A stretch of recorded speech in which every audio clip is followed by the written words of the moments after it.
Hello everyone, welcome to our Circle and Salve Women. Today's interview day with my husband, Gerald, and the topic of discussion will be what makes a relationship last. We will be asking him 5 questions. I think it's only fair that when I interview my husband, I allow him to speak on his behalf as coming from a male perspective first. And then when he is done, there'll be about 5 questions. Then I will come back and respond and give you a woman's perspective. I really look forward to having you listen in with what we have to say. So let's go ahead and get started. Okay, Gerald. First question. Have you ever been tempted to leave, and why? Let's see. Now, if I really wanted to leave, I think I would have actually at least tested it out. I mean, I would leave the house for a while, take some time away for a while. And, action speaks louder than words. Mm-hmm. And since I've never actually done that, I can say no. But have I thought about certain things like that? When you're in a relationship, I think over 26 years like we have, I've kind of thought about what it would be like, but actually moving forward and doing something in regards to that, absolutely no. Okay, good. Next question. Yes. When do you feel is or was it toughest to make it through in our relationship, and how did you overcome this? The toughest time for me would be the 7-year itch period time is what they call. So you're in the marriage, 7 years. And for men, it's very interesting because of the fact that, they start to look at other women because they've been the same woman for a while, and it makes it even more interesting is sometimes, some of these women are not as attractive as your spouse, but since you haven't, been with anyone else in a while, you tend to want to get curious and so forth. So that is the most difficult time I had was that first 7-year mark. And then the other one following that, probably the next time frame, which is like the 14 to 16 year range. And what's going on around that time? And I would say it's probably something very similar. Okay. So every 7 years. 7 to 9 years or so.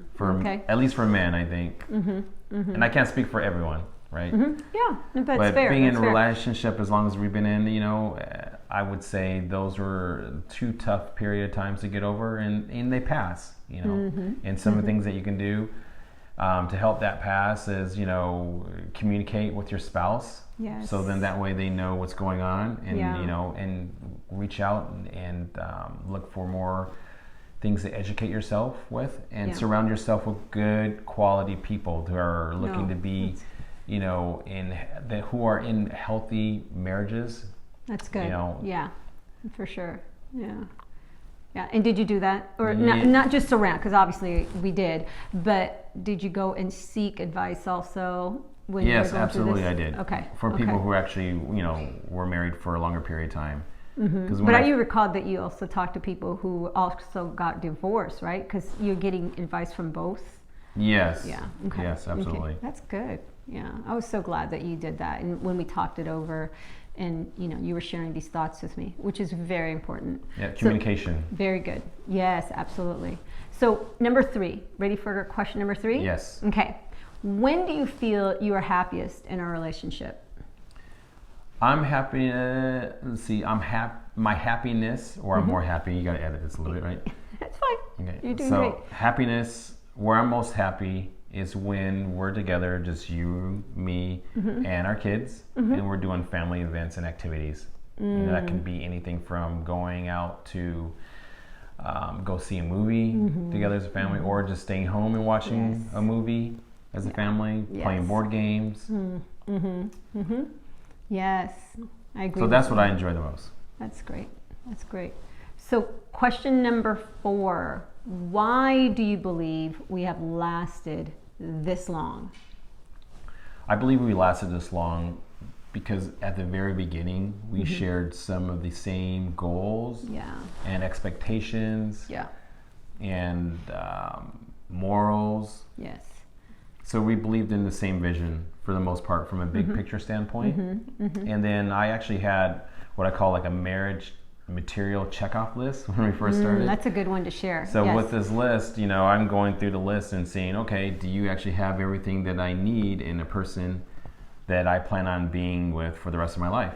Okay. Well, So- in another interview, we'd love to discuss, what that typical list was for you, and perhaps others could compare as well. So that's good that you created a list. I wasn't even aware you'd created a list.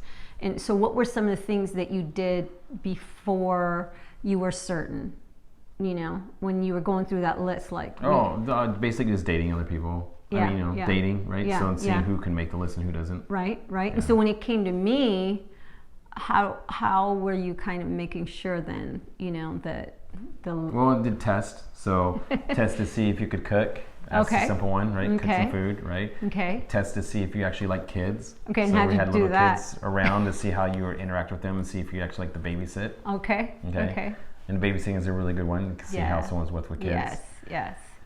The other ones would, the other ones that were basically I was asking questions as far as what classes you were taking. Right, I remember that. Yes, And if we enjoy doing some of the same things. That's really Right. good. So, really good. and it wasn't a very complicated or long list, but that's good to those point were out. the major ones. That's like your non-negotiables, right? That's good. Exactly. So then why do you believe we've lasted this long then? Well, again, I think it starts off with, at least for myself, starts off with, this is a person that met the requirements I was looking for as far as a wife. Okay. And of course, from there, it was pretty, and we wanted to share the same, we shared the same overall goals, and we wanted some of the same basic things in our life, and the things that were a priority to me, like family was a priority to you.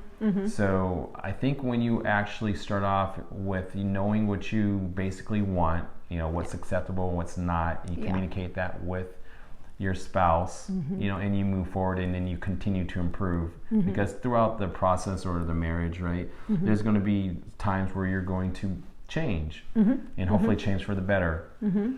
So one thing that I believe that helped our relationship quite a bit is basically, having a list where you would list the things that you feel that I need to improve in, with yourself in this marriage, and vice versa, and holding each other accountable, right, and continuing to improve as individuals. And we didn't make like a list every week or every month. This In was fact, like once a year, and it only happened. Well, not maybe even once a year. Well, no, it like, happened once a year for like a 2-year period of time. True. Okay, until you're right. we actually you're improved right. the behaviors we were looking to get changed, right? Yes, yeah. But then And eventually so it was like 2 or 3 times. two or that's three it, times in this marriage. And so. keep in mind, we've been together over 26 years, so. Yeah. Actually, I think it's a little bit closer to 30. That's why I just said was counting. over No, 26, you're good. right? That was good. That's good. Okay, so in this case, last question: would you do anything different if you could go back in time?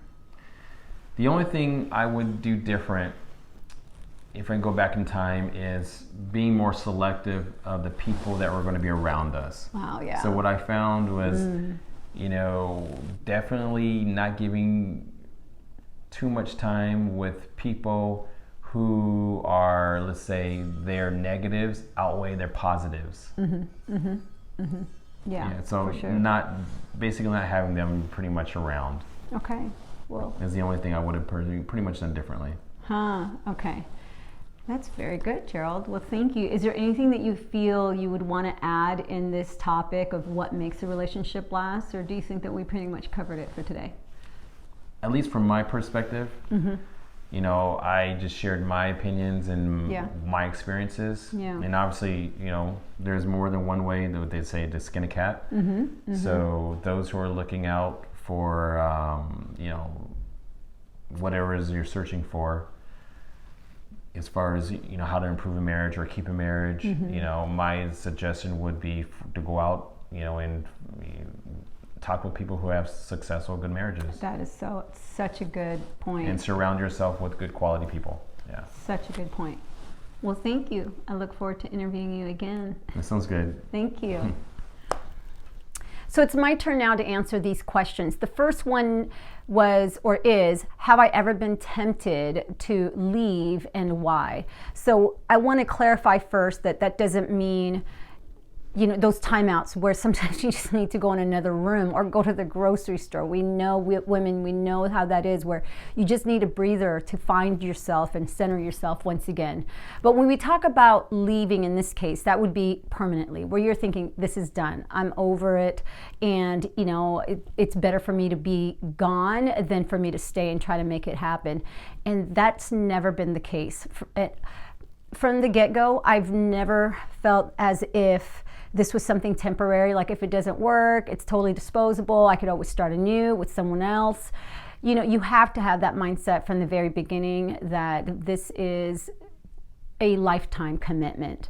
And so no matter how high you feel in those moments of anger and you just feel like you're losing control, honestly, in the back of my head, I knew every time that I was going to be able to work it out. And again, having that trust in my husband and know that we may be having differences right now, but that's how you truly know one another, is by knowing that regardless of what this outcome will be, we'll still be together. The next question is, when do you feel or was the toughest time that to make it through in our relationship, and how did you overcome this? So I guess for me, in addressing that, I would say at the moment that I started to feel like I was being taken for granted by my children and my husband. Now, our first three were about 12 to 13 years apart from our younger two, and at that time I was a stay-at-home mom, and by the blessings of God, being able to really get that role and take it very seriously. However, every time that I was making the breakfast, making the lunch, making the dinner, and I kid you not, staying at home, I was vacuuming every day. I was doing the dishes every day, and of course, and cleaning the bathrooms, mopping the floors, sweeping. I took my staying at home very seriously, for those of you who knew me at that time, and it just, it didn't matter because I felt like that was my role. However, it was then very hurtful when people that you love forget to say the little things like, thank you, I love you. And you never mention that to your children or your husband. But when you do, sometimes it comes out in a very emotional state because you allow it to build up. And those were tough times for me. And how did I get over that? Well, I would just go hit the gym. Honestly, some people read a book, go talk to a friend. And for me, it was really hitting the gym and just saying, get over it, Anne. This is something that you are blessed to have, and of course, no sacrifice, no glory. So what? They're not saying thank you. You know that they love you. In those cases, you just got to work out what's going on in your head and not take it to a different level where you get dramatic about it. I mean, yes, we all feel empty sometimes, but you got to know how to fill it in a healthy way. So for me, it'd be, let's go to the gym, Anne. Let's get this, out of your system and come back refreshed and do it again. Next question, when do you feel you are happiest in our relationship? So for me, when do I feel happiest in the relationship is, I believe Gerald would agree with me, and what he stated is really when we're together as a family. When you are in your true circle, when you feel like no one has to know that this is us, this is what we do. We do the grind, we do the work hard, and then we play hard at home. Play hard to us is literally watching a movie. We're not much of television, series type of followers or anything like that, because that takes a lot of commitment on its own. But, really for us, it's like we go get a movie, or we, just watch a movie that we have at home. And the beautiful part is to wake up and see, because I'm usually the one who wakes up first, to make the breakfast and get everything, up and early and going in the next day, and just to see my children laid out on the floor and my husband there next to me, it's such a priceless feeling, and no one can take that away from you. And it's such a beautiful moment in your life where you go, you know what, this is all that matters, and those are my happiest times. Next question, why do you believe we have lasted this long? Why do I believe we've lasted this long? Because we've committed from day one. You've got to make up your mind. And anything that you want to be victorious in, you have to understand that yes, you are going to stumble, you may fall, but yet you are going to get yourself back up, and you are going to make certain that you know this is something you have committed to, and there's really no end to it until you're done with this world. You're giving it your all the time. And when we say giving it your all, sometimes you can only give 80% because that's your 100% that day. You cannot be on your 100 every moment of your life. You have to give yourself permission.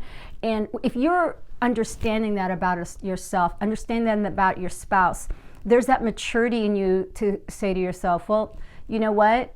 Yeah, you may not be in your best attitude right now or your best mood. I may not be in my best attitude, my best mood right now, and yet it is okay. And you just go with that. That's what friendship with your partner is, that partnership to kind of go, you know what? You don't always have to like the person to love them every moment of your life. That is that unconditional love. It's like, ooh, you're kind of being rash right now, or I'm being rash right now, but I love you anyway. And those don't need to be spoken. Sometimes your silence just allows you to work those things out. And yeah, so this is why I feel we've lasted this long, is because we committed from day one. There was never a whatever, if this doesn't work again, I'll be out the door. Never like that. It's always been, I'm going to grow with you, and you are my mirror. And sometimes that reflection of seeing who I am right now may not be good. So let me work me out so we can work us out. Last question. Would you do anything different if you could go back in time? Here's me being transparent. I would really say that I should have worked on me not yelling so much, because I'm an emotional person when it comes to my heart hurting or I'm feeling offended. Having discovered that my love language is words of affirmation, not even realizing that. Probably the book wasn't even written back then when Gerald and I first got married. I had to counsel my own emotions and try to figure out what is going on with me. Why is it that I am feeling this way and I am acting this way? So when I felt that I was yelling, I couldn't blame my parents, the fact that that's how they communicated. I mean, in my home, I remember one time someone came over our home, and she was like, oh, I think your parents are arguing outside. And I stuck my head out. I was like, no, they're just having a normal conversation. That was a norm for me. And I realized that I had a lot of anxiety. And again, this is no excuse. I had a lot of anxiety coming from that, thinking that that's how you communicated. And so I came into the relationship with Gerald being that way, and with him being so reserved, it was, and it still is, a work in progress, where he has to remind me, you don't need to yell. And at first you're going to fight whatever it is that you need to fix about yourself. But again, that's your mirror, right? Your partner. And so then you kind of have to go, okay, I got to fix this because it's not right. And so that would be the only thing. But other than that, it's in the struggles and the challenges that we've grown. And I love my husband so much more now, and have learned to appreciate him so much more now, in realizing the sacrifices he made for our family, he made for us, and how he persevered and never gave up to bring us to this level and this growing, thriving level that we are in.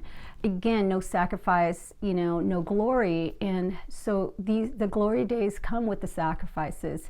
And the only thing I need to work on, probably a lot more than that, but really mainly, is don't raise your voice so much, and take that away from where I was coming from, and then bringing my family into where we can be a lot more communicative without having to raise our voice. And that's my story.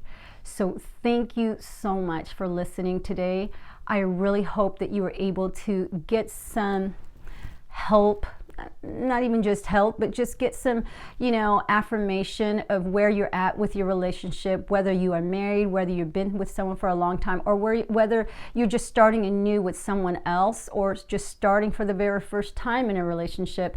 Just know that when you make a commitment, now it has to be both of you from the beginning, then you're good. That no matter what, it's not when people say ride or die, to me, it's not a ride or die. It's like, ride or take over the wheel and then, you know, keep going, because no one's dying on my terms or my watch.